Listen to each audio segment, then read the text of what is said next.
Dear students, I have written few questions on my board and I have taken these questions from SC Verma book and NCERT books. They are really very good books if you are preparing for any competitive examinations for the physics subject.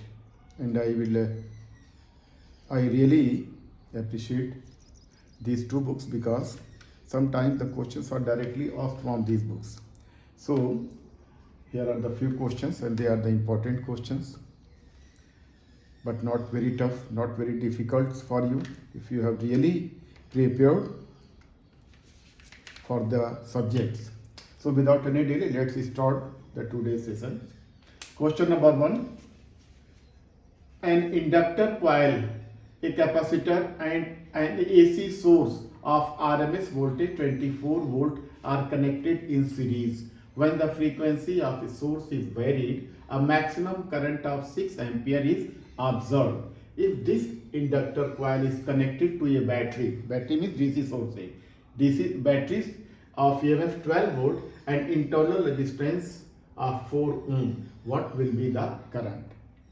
आपको एक दिया गया है कि एक coil है, inductor एक coil है, इसमें कुछ इंडक्टेंस होता है. एक्चुअली में बेटा ये नोट कर लीजिए, इंडक्टर बगैर किसी रेजिस्टेंस के बन ही नहीं सकता, क्योंकि इंडक्टर को बनाने के लिए हम क्या करते हैं, कॉपर वायर की कॉइल बना देते हैं. उसमें क्या होता है, स्टेट कंडक्टर होता है, उसमें रजिस्टर होता है, रेजिस्टेंस होता है, और इसी को जब हम कॉइल के फॉर्म में कर देंगे, इसे है इसमें हमने क्या ऐसे लपेट दिया, फिर कॉइल बन के इसको निकाल दिया, एयर कोर्ड इंडक्टर हो गया. बाकी बीच में कोर भी कुछ कर सकते हैं किसी मटेरियल की. तो इंडक्टर जो है ये बिना किसी रेजिस्टेंस के पॉसिबल है ही नहीं. Means there will always be some resistance present in the inductor, though it's not mentioned it is a pure, but you just remember it, without any resistance the inductor is not possible. And एक देखिए, एक coil है इसमें कुछ inductor है, यानी इस coil is like this, ये हमारा जो है ये कॉइल है और इसमें कुछ ना कुछ रेजिस्टेंस जरूर होगा. ये हमारी क्या है, ये कॉइल एक है, जिसमें हमारा क्या है, इंडक्टेंस भी होगा और कुछ ना कुछ रेजिस्टेंस भी होगा. And inductor coil and a capacitor, और उसके बाद एक कैपेसिटर है, there is also a capacitor connected in series with a AC source. AC source से हमने इसको क्या किया है, कनेक्ट कर दिया है. ये देखा आपने, ये इंडक्टर कॉइल है, ये जो हमने बनाया है ये एक्चुअली में है इंडक्टर कॉइल है. इंडक्टर कॉइल, ये सॉल्यूशन है, क्वेश्चन नंबर 1 का सॉल्यूशन है ये. और ये जो वोल्टेज हमने दिया है ये है 24 वोल्ट है. ये RMS वैल्यू होगी, RMS वैल्यू होगी. तो इसकी वजह से क्या हो रहा है, एक करंट फ्लो हो रहा है, इसकी वजह से क्या हो रहा है, ये करंट फ्लो हो रहा है. तो if this inductor coil is connected to a battery, अब इसके बाद फिर हम क्या कर रहे हैं, एक बैटरी से कनेक्ट कर, इंडक्टर कॉइल को सिर्फ कनेक्ट कर रहे हैं. Just remember inductor coil, because it is mentioned that if this inductor coil is connected to a battery of EMF 12 volt. अब इस इंडक्टर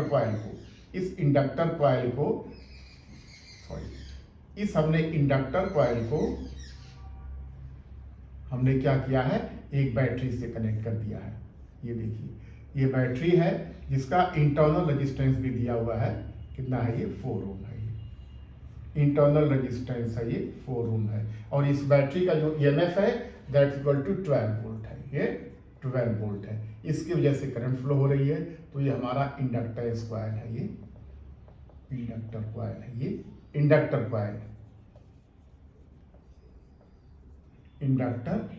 कॉइल व्हिच है सम resistance also.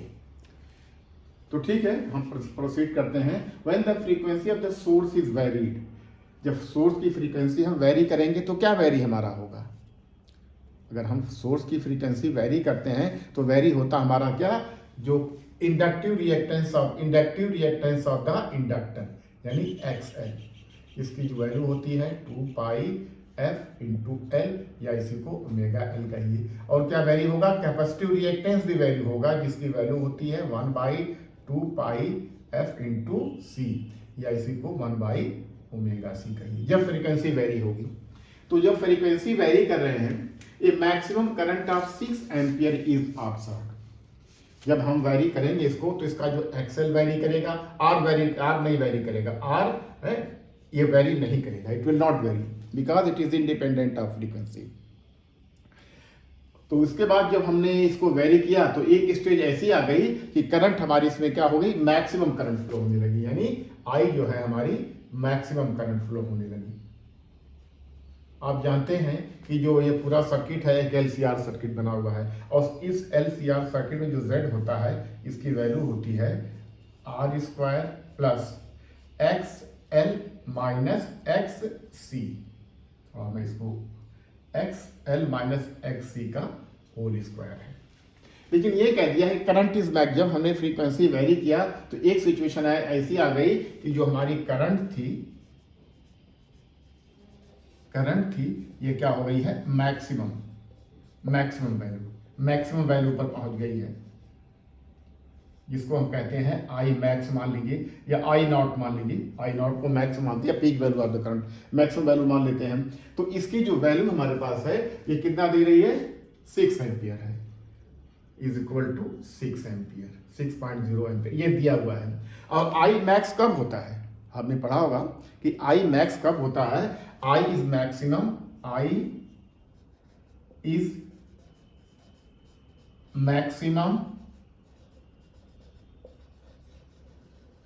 when Z is minimum,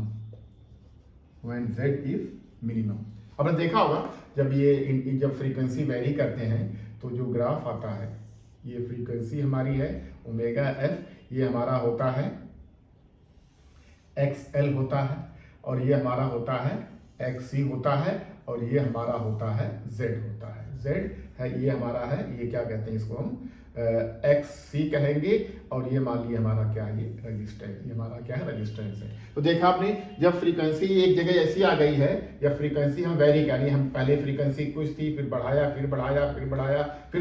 तो जब frequency कम थी तो resistance देखा, impedance जो Z है तभी कुछ ज्यादा था, उसके बाद कम होने लगा, फिर एक सिचुएशन ऐसी आ गई कि इंपीडेंस हमारा क्या हो गया, Z जो है ये मिनिमम हो गया। हालांकि रेजोनेंस है लेकिन इसमें क्लियरली मेंशन नहीं किया है क्वेश्चन में, लेकिन आपको पता चल रहा है इस सर्किट को एनालिसिस करने से कि रेजोनेंस टाइप की सिचुएशन यहाँ पर भी है। फिर जब हमने बढ़ाना तो ये कम घट करके हो एक बार मिनिमम पे आ गया, और मिनिमम वैल्यू जो होती है ये रेजिस्टेंस की वैल्यू होती है, जो मिनिमम वैल्यू होती है ये हमारी क्या होती है, रेजिस्टेंस की वैल्यू होती है ये। फिर जब ने बढ़ाया फिर एम्पीडेंस बढ़ने लगा।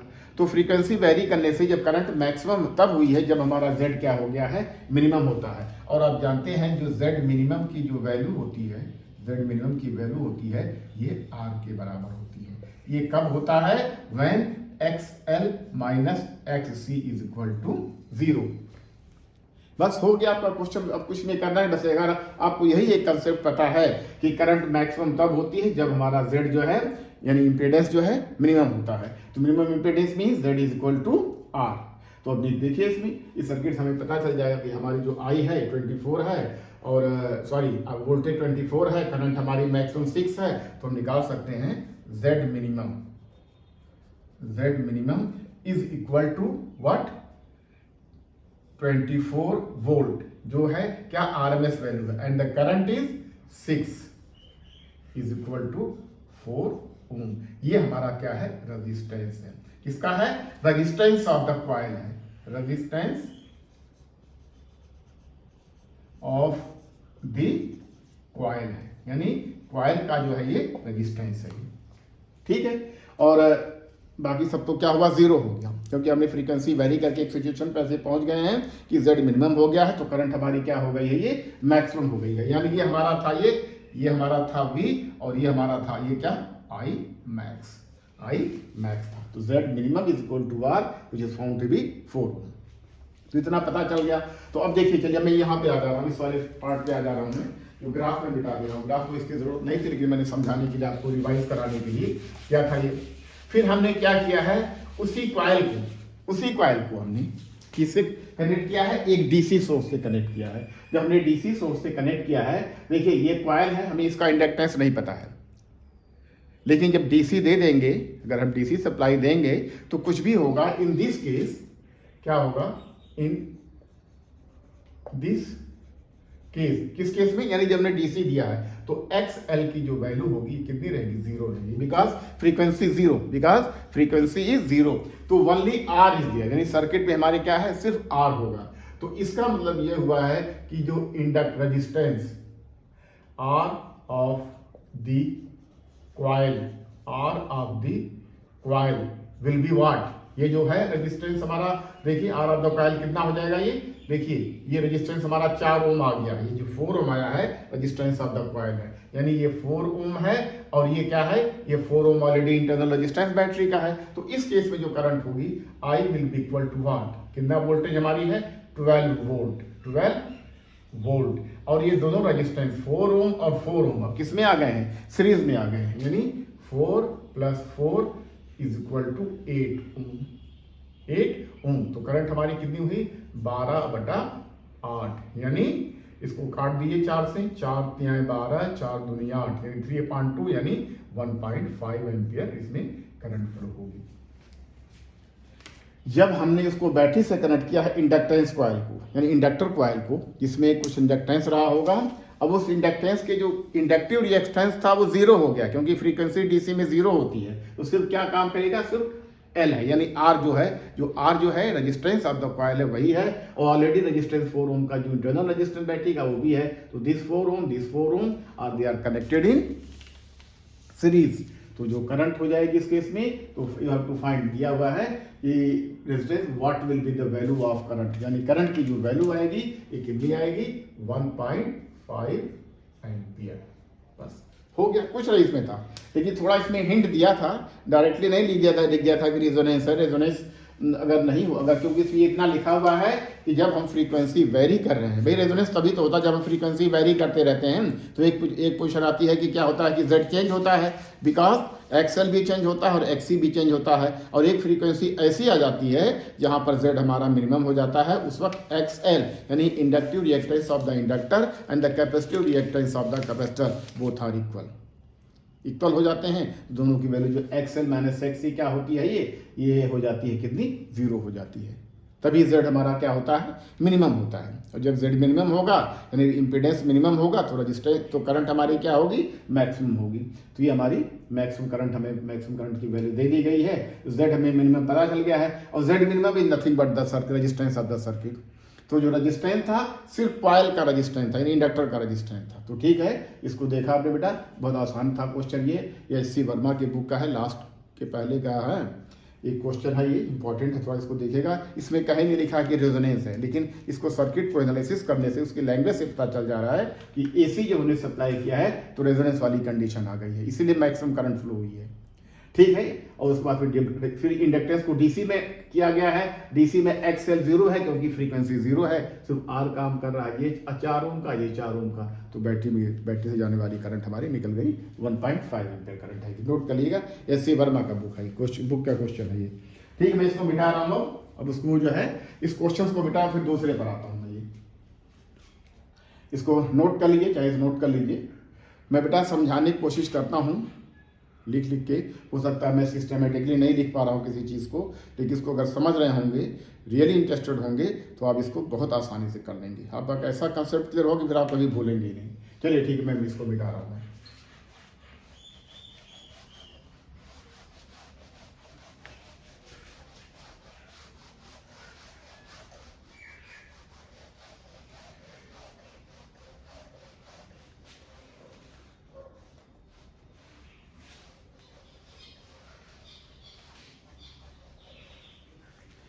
ठीक, ये जो क्वेश्चन, दूसरा क्वेश्चन है, a series LCR circuit is connected to an AC voltage source.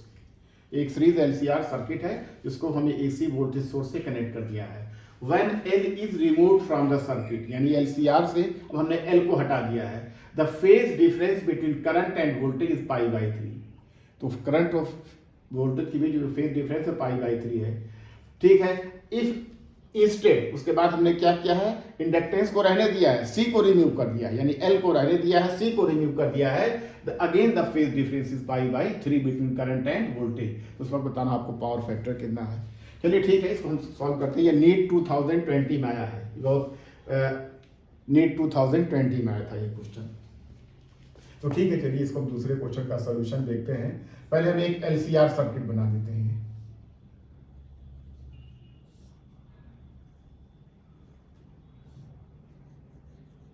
चलिए LCR सर्किट हमारा बन गया और ये हमारा AC सोर्स हो गया, ये हमारा AC सोर्स हो गया है। ये हमारा है L है, ये C है, ये R है। इसकी वैल्यू नहीं दी गई है, किसी की वैल्यू नहीं, इतना इसकी, ये AC सोर्स है, ये AC सोर्स है। चलिए ये सर्किट बन गया फर्स्ट, पहले संडे से अकॉर्डिंग LCR एक सीरीज सर्किट बन गया है।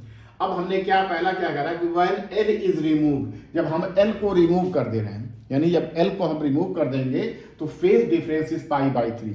आप इस केस में जानते हैं कि जो Z होता है ये कितना होता है, ये होता है अंडर रूट या square root R² upon XL minus XC का whole square. When XL and XC are the inductive reactance of the inductor and capacitive reactance of the capacitor, ये जानते होंगे, इसको बार बार बताने की जरूरत नहीं है। तो ठीक है, चलिए अच्छा, उस केस में जो फेज डिफरेंस के लिए फार्मूला आप लोगों ने पढ़ा होगा, जो ट्राइंगल आपने देखा होगा जो फेज डिफरेंस का, तो ये जो होता है tan phi is equal to XL minus XC upon R। इसको मॉड में कर दीजिए, क्योंकि हो सकता है XC माइनस XL हो, जो भी ग्रेटर हो। तो ये आपने पढ़ा होगा फार्मूला, ये जो फार्मूला आपने पढ़ा होगा, कैसे पढ़ा भी मैं इसको भी थोड़ा सा भी यहाँ पे देखता हूँ मैं ये। चलिए ठीक है, इसको जैसे देखा होगा आपने कि ये तो हमारा क्या हो गया, R हो गया है, ये हमारा हो गया है, ये हमारा हो गया है XL है, और इधर हमारा कितना है, ये XC है, ये 90 डिग्री का है, ये भी 90 डिग्री का है। और ये जो हमारा होता है, क्योंकि मान लेते हैं L ग्रेटर है, तो ये हो गया हमारा कितना, XL माइनस XC हो गया है। तो इस केस में देखिए ये जो हमारा हुआ है, ये हमारा कितना हुआ है, ये Z हुआ है, ये Z जो है फाई हुआ है। इससे देखेंगे यानी ये जो वैल्यू आएगी, जो tan phi जब निकालेंगे इससे, tan phi क्या होता है, परपेंडिकुलर अपॉन बेस। परपेंडिकुलर क्या हमारा है, ये है, यही तो है, इसकी वैल्यू ये है, यानी XL माइनस XC है, और ये है बेस हमारा R है। तो इस खातिर ये पहले भी बताया जा चुका है, ये है। तो अब हमने क्या कहा है कि हमने सर्किट से L को हटा दिया है, अब हम L को हटा दे रहे हैं, L को हटा दे रहे हैं, लेकिन C लगा हुआ है, यानी अब हमारा क्या है, RC सर्किट है, यानी ये हमारा कितना हो गया, 0 हो गया। तो इस वक्त जो tan phi की वैल्यू हुई है, tan phi की वैल्यू हुई है, ये हुई है XC अपॉन R। ये माइनस था, हमने मॉड की वजह से इसको प्लस कर दिया है। ठीक है, इतना समझ गए होंगे आप लोग। तो इसकी वैल्यू कितनी दी हुई है, π/3। इसमें लीडिंग होगा, ध्यान रहे, जो लीडिंग, इसमें जो लीडिंग पावर फैक्टर होगा, क्योंकि इसमें करंट क्या कर रही है, लीड करेगी, ये वैसे लीड करेगी। मैंने डायग्राम थोड़ा सा इस तरफ बना, लेकिन ये करंट इसमें क्या करेगी, लीड करेगी। फिर अब दूसरा केस में क्या कहा है कि when if instead C is removed, यानी C को रिमूव कर दिया, L को वैसे रहने दिया जा रहा है, यानी L को ऐसे ही रहने दिया जा रहा है, ये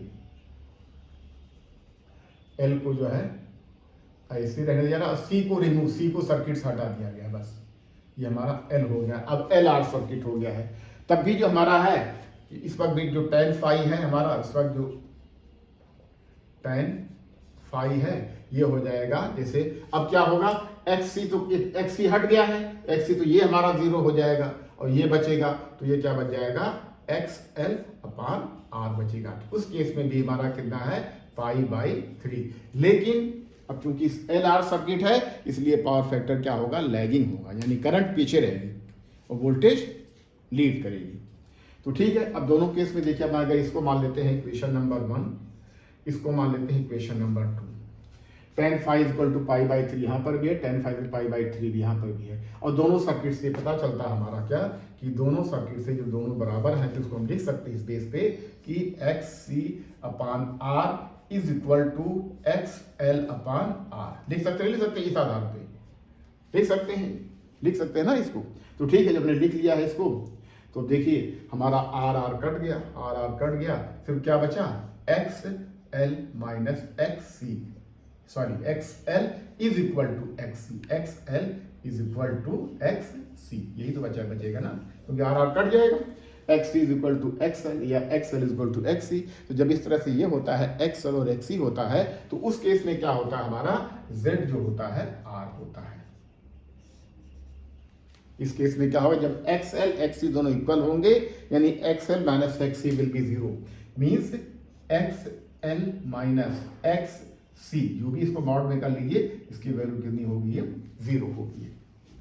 मॉड करने की जरूरत नहीं है क्योंकि यहाँ दोनों जीरो हो रहा है, इसको मॉड मत कीजिए, इसको ऐसे रहने दीजिए। XL minus XC equal to, यानी रेजोनेंस की तरह भी कंडीशन हो गई है। तो अब देखिए, अब पावर फैक्टर निकालिए। अब पावर फैक्टर का जो फार्मूला होता है आप जानते हैं, power factor is equal to cos phi. cos phi is equal to R by Z, और R बाई Z जानते हैं, R बाई Z जो होता है हमारा कितना होता है, R square plus XL minus XC का होल स्क्वायर होता है। और चूंकि ये जीरो है, ये जीरो हो गया है, तो यानी cos फाई जो हमारा आया है, cos फाई आया है, R जो है R बाई R है, यानी 1 है, बस 1 है, यानी हमारा पावर फैक्टर कितना है, ये 1 है। Power factor is 1। So power factor को मैं शॉर्ट में लिख रहा हूं PF इज इक्वल टू 1। यही हमारा ऑप्शन होगा। यानी इसमें कोई दिया होगा, इसमें ऑप्शन दिया है 0.5, 1.0, माइनस पावर फैक्टर माइनस नहीं होता है, हमेशा 0 से लेकर के 1 के बीच में रहता है, क्योंकि cos minus phi is equal to phi, cos एक इवन फंक्शन है। तो cos की वैल्यू, अगर एंगल की वैल्यू नेगेटिव है तब भी cos वैल्यू उसको क्या करता है, इवन फंक्शन होने की वजह से उसको 1 कर लेता है, या उसको पॉजिटिव नेगेटिव वैल्यू जैसे होता नहीं है, हमें ये है, ये cos minus theta is equal to cos theta, ये होता है। तो मैं पावर फैक्टर नेगेटिव कभी होगा ही नहीं, तो 0 से 1 के बीच में ही रहेगा। पावर फैक्टर हमेशा 0 से 1 के बीच में रहेगा, तो उसको कहीं इसको याद कर लीजिएगा। तो इसका जो ऑप्शन होगा, बेस्ट ऑप्शन इज डी, यानी पावर फैक्टर सर्किट कितना है, ये 1 है। तो ये क्वेश्चन भी देखिए आसानी से हो गया। देखिए वैसे इस केस में जब देखिए, जब हमारा ये तो हमने बना है XL माइनस XC कर दिया है, लेकिन इसमें जब हमारा RL और RC सर्किट जब स्टडी करेंगे ना, इस केस में इसको बनाने की जरूरत ही नहीं है। यानी हमने ये क्या है, हमारा LR सर्किट है, तो L में क्या होता है, वोल्टेज आगे रहती है, यानी ये हमारा क्या हो गया, ये हो गया है XL, और ये हमारा हो गया है ये R हो गया है ये। अगर C होता तो हमारा इस तरह से बनता, ये R और ये हमारा ये C।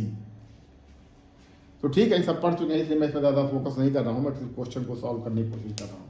तो ठीक है, देखा आपने, इसके लिए ऑप्शन बी इज करेक्ट और factor is the circuit is 1। ठीक, इसको भी मैं मिटा रहा हूँ भाई। ठीक,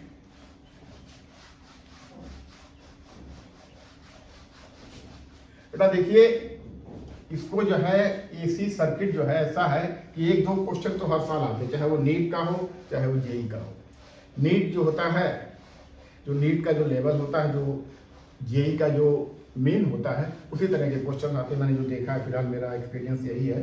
थोड़ा हो सकता है उससे टफ, उससे ज़्यादा थोड़ा सा लेवल हाई होता होगा, अदरवाइज जो नीट का जो क्वेश्चन पेपर होता है फिजिक्स का, और जो जेई जो है मेंस का होता है, ऑलमोस्ट दोनों का लेवल सेम रहता है, हो सकता है, लेकिन थोड़ा सा हायर लेवल का रहता है, क्योंकि भाई ठीक है, इंजीनियरिंग के लिए फिजिक्स और मैथ तो ज़रूरी होता है, जैसे बायोलॉजी के लिए बॉटनी और जोलॉजी होता है। फिर ठीक है, दूसरा क्वेश्चन भी हो गया है। अच्छा, तीसरा क्वेश्चन देखते हैं हम। ये थोड़ा सा देखिए, क्वेश्चन की लैंग्वेज को भी समझने की कोशिश कीजिए। कभी कभी नहीं, जैसे आप होता है, आदमी होता है, अगर as far as the human being is concerned, some error must be there. आदमी से गलती होती है, ठीक है, थोड़ा बहुत पढ़िए, लेकिन अगर आप प्रैक्टिस किए रहेंगे तो गलती होने के चांस कम से कम होंगे। जैसे आप लोग कोई एक्सपेरिमेंट करते हैं तो कहता है रीडिंग बार बार देखिए, फिर उसका एवरेज लीजिए, उससे गलती होने का चांस क्या होता है, मिनिमाइज हो जाता है, रिड्यूस हो जाता है। इस तरह से जब आप बार बार प्रैक्टिस करेंगे, नहीं कि भाई हमने इसको समझ लिया है, अब इसको पढ़ने की जरूरत नहीं आएगा, कर लेंगे, तो ऐसा बिल्कुल नहीं होना चाहिए। खूब प्रैक्टिस कीजिए, खूब जम के प्रैक्टिस कीजिए। तो अगर ऐसा प्रैक्टिस कर लेंगे ना, तो फिर आपको जो है कोई दिक्कत होगी नहीं। क्वेश्चन को थोड़ा समझने की भी कोशिश कीजिए। ये क्वेश्चन दिया है, तीसरा क्वेश्चन है, the primary and secondary coils of a transformer have 50 and 1500 turns respectively. If the magnetic flux phi linked with the primary, देखिए लिखा, जो लैंग्वेज लिखा है, magnetic flux linked with the primary, यानी जो फ्लक्स होता है, चलिए देखिए पहले एक ट्रांसफार्मर हम बना लेते हैं। जैसे देखिए ये हमारा ट्रांसफार्मर है, ये ट्रांसफार्मर की मान लीजिए कोर है, छोटा सा हम डायग्राम बना रहे हैं, बहुत बड़ा नहीं बनाएंगे। ये ट्रांसफार्मर की मान लीजिए कोर है, और ये इधर हमने क्या किया है, ये प्राइमरी टर्न है, इधर हमने इनपुट दिया है, और ये क्या हमारा है, ये सेकेंडरी का टर्न है।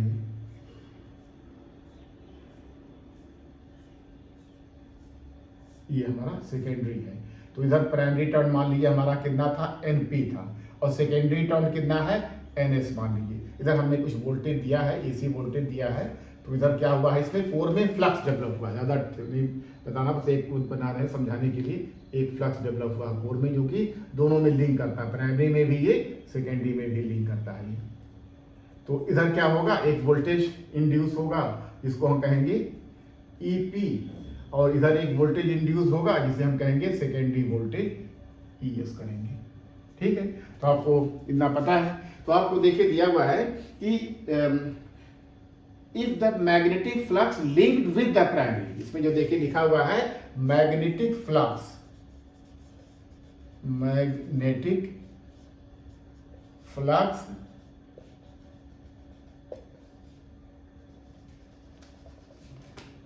LIN linked with primary,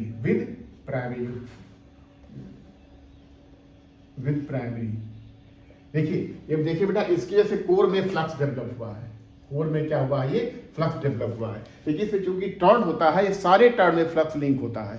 तो एक तरह से अगर हमारा इधर एनपी टर्न है, तो magnetic flux linked with the primary, तो ये हो जाएगा NP इंटू 5, NP इंटू 5 हो जाएगा, क्योंकि यही फ्लक्स जो है, तो जब टर्न को लिंक करता है तो यही तो चेंज होता है, फ्लक्स लिंक्ड चेंज होता है। जब चेंज होता है फ्लक्स लिंक होता है, तो अब यही जो EMF इंड्यूस होता है, अब क्या होता है EMF, और इसकी जो वैल्यू दी हुई है देखिए NP इंटू 5, यानी प्राइमरी साइड में फ्लक्स लिंक है, इसकी जो वैल्यू दी हुई है 5 नॉट प्लस 4T दिया हुआ है।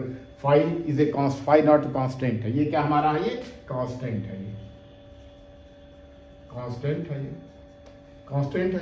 चलिए ठीक है, तो EMF induced is equal to मान लेते हैं कितना, प्राइमरी साइड में कितना है EP है, ये कितना है, ये EP है। तो इसकी जो वैल्यू होती है DNP इंटू 5 अपॉन DT, इसको डिफरेंशिएट कर दीजिए। NP 5 यही दिया हुआ 5, यानी ये जो EP होगा हमारा, EP होगा यानी voltage induce to the primary side is equal to D upon DT into 5 not plus 4T।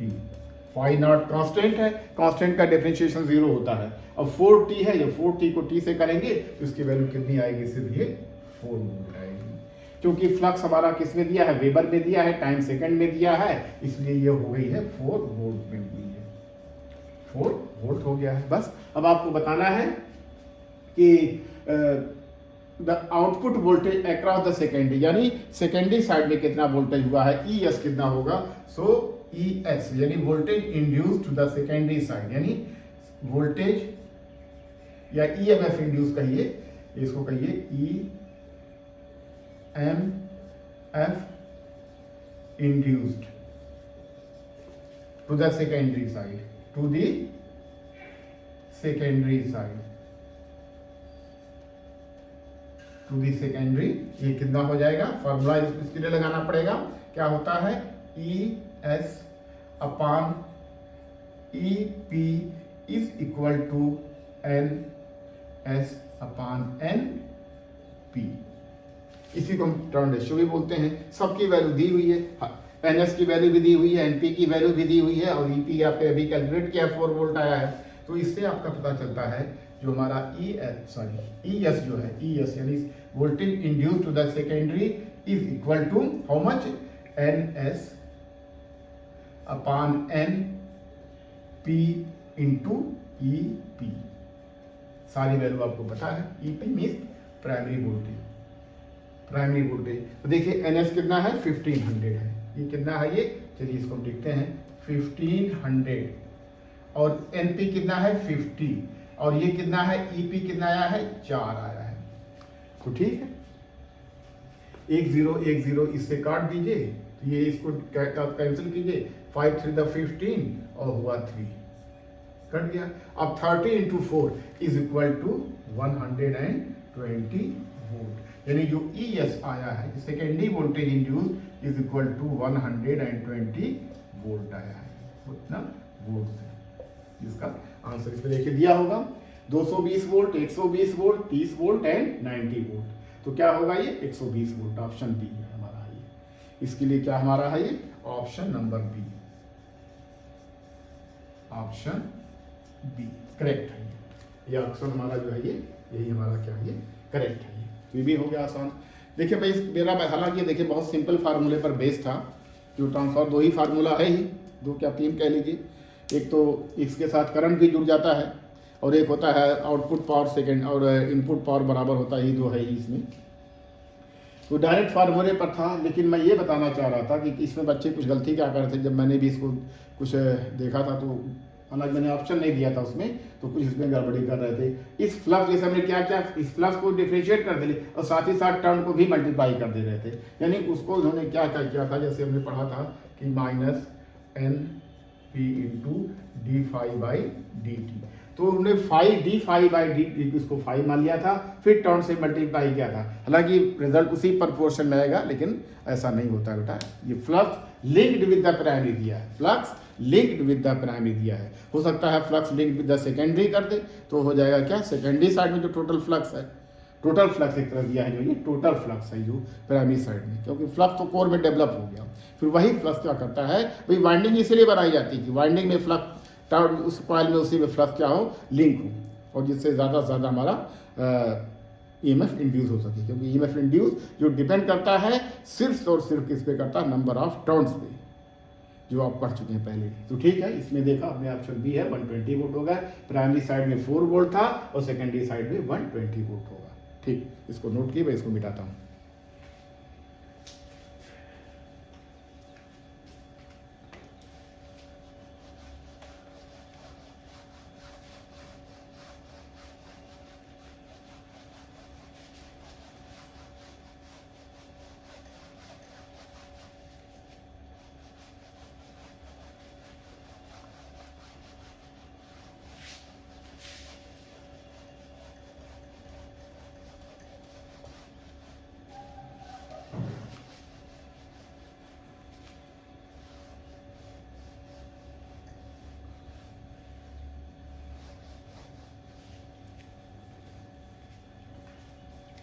जो लास्ट क्वेश्चन है, वैसे ये एनसीईआरटी बुक से मैंने लिया है, और यही क्वेश्चन जो है एक बार आपके ये जो पेपर आपका है 2022 में बिल्कुल सेम क्वेश्चन, डाटा को चेंज कर दिया था, यही क्वेश्चन दे दिया था। तो चलिए ठीक, पहले इसको क्वेश्चन देखते हैं, फिर इस बुक का भी क्वेश्चन करते हैं। उसको थोड़ा स्लाइड चेंज करना है, बहुत ही ज़रा सा। क्वेश्चन है, at a hydro electric power plant the water pressure head is at a height of 300 metre and the water flow available is 100 meter cube per second. If the turbine generator efficiency, इसको नीटा efficiency को नीटा से प्रकट करते हैं, 60%, estimate the electric power available from the plant। देखिए बेटा, power plant का मतलब हुआ कि बिजली बनाने का जो कारखाना होता है, जहाँ पे बिजली बनती है। और जाकर के देखिए, आप अगर कभी मौका मिले तो हाइड्रो इलेक्ट्रिक पावर प्लांट देखिए। इससे कुछ भी देख सकते हैं, थर्मल पावर प्लांट देखिए, लेकिन हाइड्रो इलेक्ट्रिक पावर प्लांट जब देखेंगे ना बेटा, आपका जो है आप देख करके सरप्राइज करेंगे, इतना बड़ा होता है पूरे का पूरा जो है। अब क्या इसके बारे में बहुत ज़्यादा नहीं बताना है, तो समझिए बहुत बड़ा होता है। इसकी वजह से बहुत सारी प्रॉब्लम वहाँ के लोगों को होती है, लेकिन बिजली जनरेट होती है। बिजली जनरेट होना बहुत अच्छी बात है। तो ठीक है, जैसा आपने देखा था अभी जो टेहरी डैम बन रहा है, वहाँ पर उत्तराखंड में बना है, एशिया का सबसे बड़ा डैम है। वहाँ पे पावर प्लांट बना हुआ है, जो बिजली पानी से जनरेट करता है। तो पानी से इस तरह जनरेट करता है कि पानी के एक डैम बना लेते हैं, पानी को स्टोर कर लेते हैं, फिर उसको जो है पानी को एक ऊंचाई से टरबाइन पे गिराते हैं। टरबाइन वाटर टरबाइन होती है, वही घूमती है। जब वो घूमती है तो हमारा जनरेटर को चलाती है, यानी जनरेटर और टरबाइन एक दूसरे से कपल रहते हैं, दोनों घूमते हैं।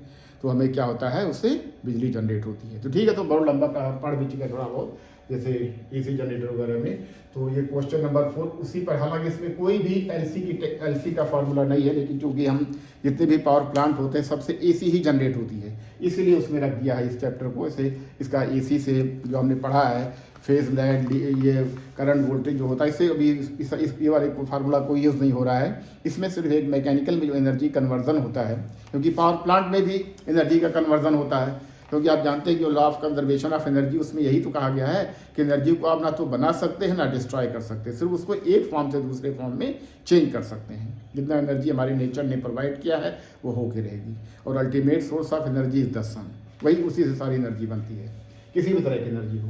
तो इसमें भी होता है, यानी वाटर जो पोटेंशियल एनर्जी स्टोर रहती है उसी को हम इलेक्ट्रिकल एनर्जी में कन्वर्ट करते हैं हाइड्रो इलेक्ट्रिक पावर प्लांट में। देखिए बेटा, वैसे ये जो फार्मूला होता है आपने पढ़ा होगा, जो पोटेंशियल एनर्जी होती है, जब कोई बॉडी ऊपर रहती है, किसी हाइट पर रहती है, तो उसमें जो एनर्जी होती है उसके लिए आपने पढ़ा होगा फार्मूला mgh। यहाँ पर m is the mass, g is acceleration due to gravity, h is the height. तो यहाँ पर h हाइट नहीं बल्कि उसको हेड कहा गया, जो हमारा देखिए 300 मीटर का दिया हुआ है।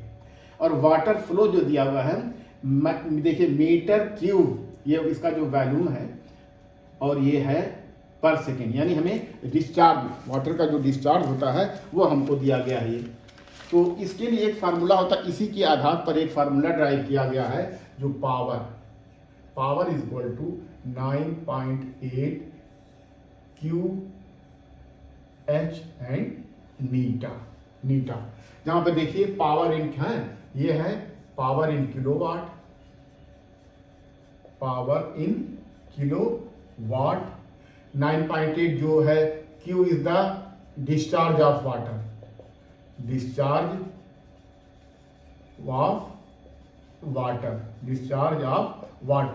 और H जो है एवरेज हेड है, एवरेज हेड या हाइट कह सकते हैं, एवरेज हेड या इसी को हाइट कह लीजिए, जहां पानी कितने हाइट पर पानी स्टोर है।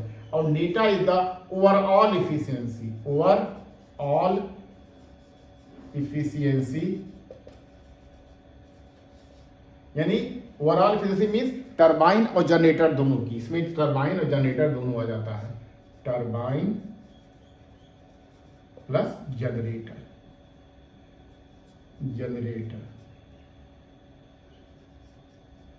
टरबाइन पर जनरेटर, उसकी जो हमें इफिशियंसी दी हुई है। यहाँ पर Q जो होता है, जैसे दिया हुआ है इसमें, देखिए इसमें Q दिया हुआ है 100 मीटर क्यूब पर, ये हमको दिया हुआ है, ये Q जो दिया हुआ है ये 100 मीटर क्यूब पर सेकेंड। और एवरेज हाइट जो दी हुई है 300 मीटर है, ये कितना दी हुई है, 300 मीटर है, 300 मीटर है। और जो नीटा जो ओवरऑल इफिशियंसी है ये कितनी है, ये 60% है, ये 60% है। तो पावर जो आएगा, ये जो आएगा किलोवाट में आएगा। किलोवाट में क्यों आएगा भी हम बता दे रहे हैं। तो पहले फार्मूले देखिए कितनी इसकी वैल्यू आ रही है, या अगर चाहिए तो इससे भी आप डायरेक्ट कर सकते हैं, लेकिन आपको देखिए, आपको तो उस वक्त थोड़ा लगाना पड़ेगा, जो डेंसिटी और मास और वैल्यूम में जो रिलेशन होता है, मास जैसे पढ़ा होगा आपने, मास इज इक्वल टू क्या होता है, वॉल्यूम इंटू डेंसिटी,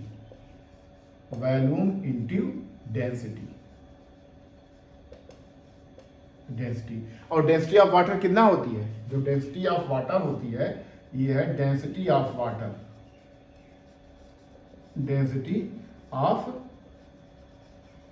वाटर, ये कितना होती है, 1000 किलोग्राम पर मीटर क्यूब है। तो इसको देखिए, ये वाला कितना होती है वैल्यू इसकी, यानी जो डेंसिटी होती है। तो अगर हो सकता है इसमें देखिए डिस्चार्ज इसमें किसमें दिया हुआ है, मीटर क्यूब पर सेकंड में दिया है। तो अगर मीटर क्यूब पर सेकंड में दिया है तो सीधे यही फार्मूला लगा दिए।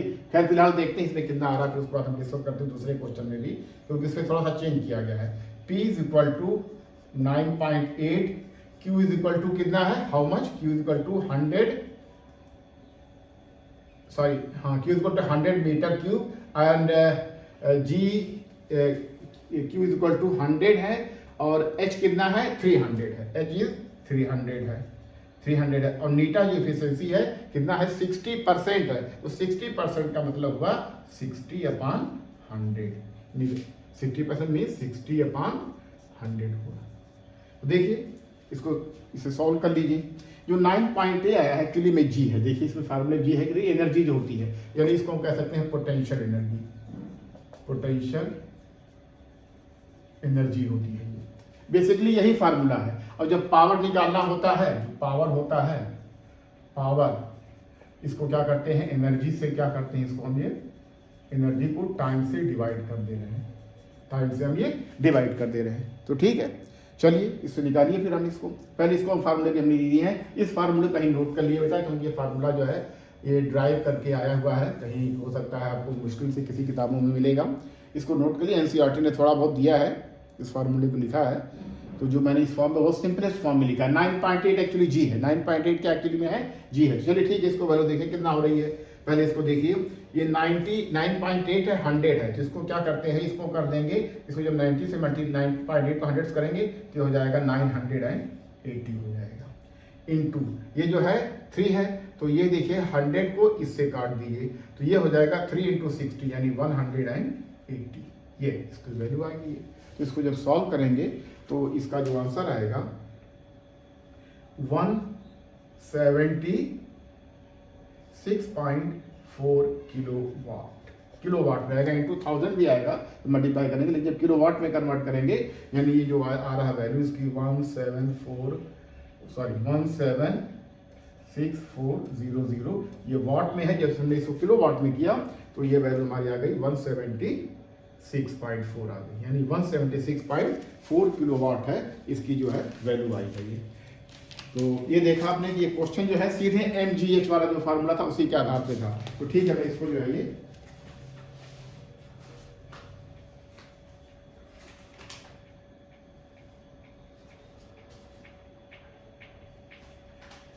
ठीक। अच्छा, अब ये जो क्वेश्चन आपके जो बुक में आया हुआ है, ये जो क्वेश्चन पेपर में आया हुआ है, तो देखा बेटा आपने फार्मूला क्या है, Q जो है देखिए डिस्चार्ज रेट है, हो सकता है डिस्चार्ज रेट इसमें किस में दिया है, मीटर क्यूब पर सेकंड में दिया है, तो कहीं कहीं ऐसा भी होता है कि इसको किलोग्राम पर सेकंड में कर देता है, किलोग्राम पर सेकंड में कर देता है। तो उसके लिए जो रिलेशन फार्मूला बताया, रिलेशन होता है, डेंसिटी होता है, डेंसिटी जो होती है, डेंसिटी ऑफ वाटर ये होती है 1000, और डेंसिटी की जो डेंसिटी और मास का जो रिलेशन होता है ये मास वॉल्यूम इनटू डेंसिटी। तो इस फार्मूले को भी याद रखिएगा, तो अगर याद रखेंगे तो किसी भी तरह क्वेश्चन कुछ भी करके दे दे आप कर लेंगे। तो अब देखिए, देखते हैं आपकी किताब में क्या आया हुआ है, आपकी बुक में जो आया हुआ है, ये सॉरी आपकी जो क्वेश्चन 2022 का ये पेपर है ये, तो मैं क्वेश्चन तो लिखूंगा नहीं क्योंकि टाइम थोड़ा सा ज़्यादा हो रहा है। Water falls from a height of 60 meter at the rate of 15 kilogram पर सेकेंड। चलिए इसको मैं थोड़ा मिटा रहा हूँ, फिर उसके बाद देखता हूँ यहाँ। –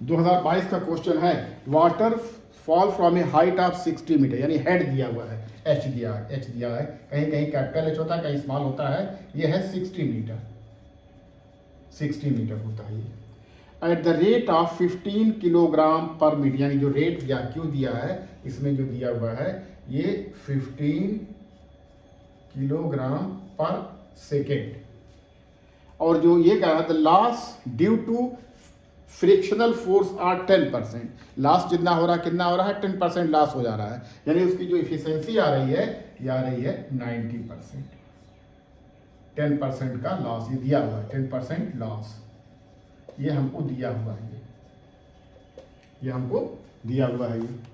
तो ठीक है, तो अब इसमें देखिए कैसे क्या करना है, ये जो है यही इसमें इतना ही दिया हुआ है, तो ये पूछा हुआ है कि हाउ मच पावर, इसमें दिया है G = 10, इसमें दिया हुआ है G = 10 मीटर पर सेकेंड स्क्वायर, ये दिया हुआ है।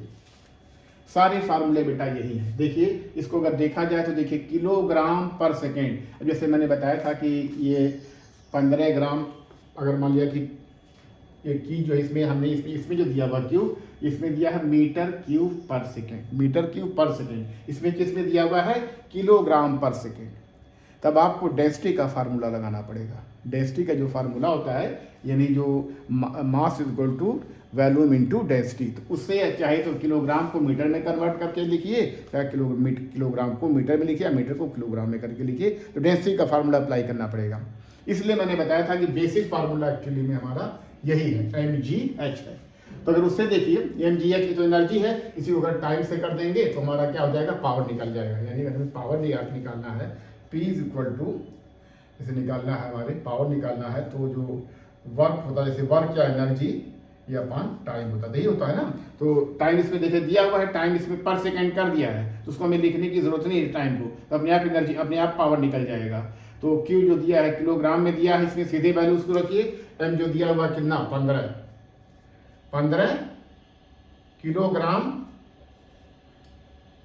15 किलोग्राम पर सेकेंड, और G की वैल्यू कितनी दी हुई है, 10 दी हुई है, और हाइट कितनी दी हुई है, हाइट जो दिया हुआ है ये 60 दिया हुआ है, हाइट कितना दिया हुआ है, ये 60 दिया हुआ है। तो अब देखिए, अच्छा, और इफिशियंसी कितनी दी हुई है इसकी, देखिए इसके साथ इफिशियंसी को मल्टीप्लाई करना पड़ेगा। Efficiency is equal to 10% loss हो रहा है, मीन्स 90% इफिशियंसी है ये, 10% का लॉस दिया हुआ है, डायरेक्टली इफिशियंसी नहीं लिखा है कि इफिशियंसी 90% है, ये लिख दिया कि 10% लॉस हो रहा है, 10% लॉस हो रहा है, इफिशियंसी हमारी 90% है। तो जब इसको लिखेंगे ना बेटा, इसको सॉल्व करेंगे तो हमारी इसकी जो वैल्यू आएगी, ये आएगी 8.1 किलो वाट आएगी।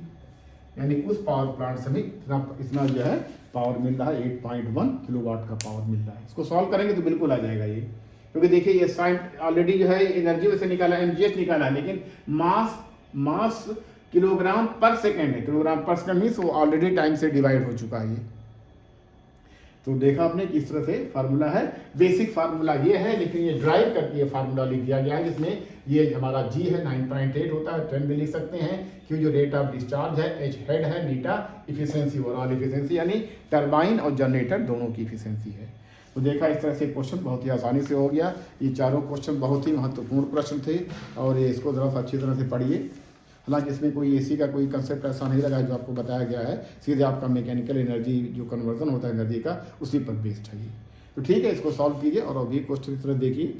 धन्यवाद।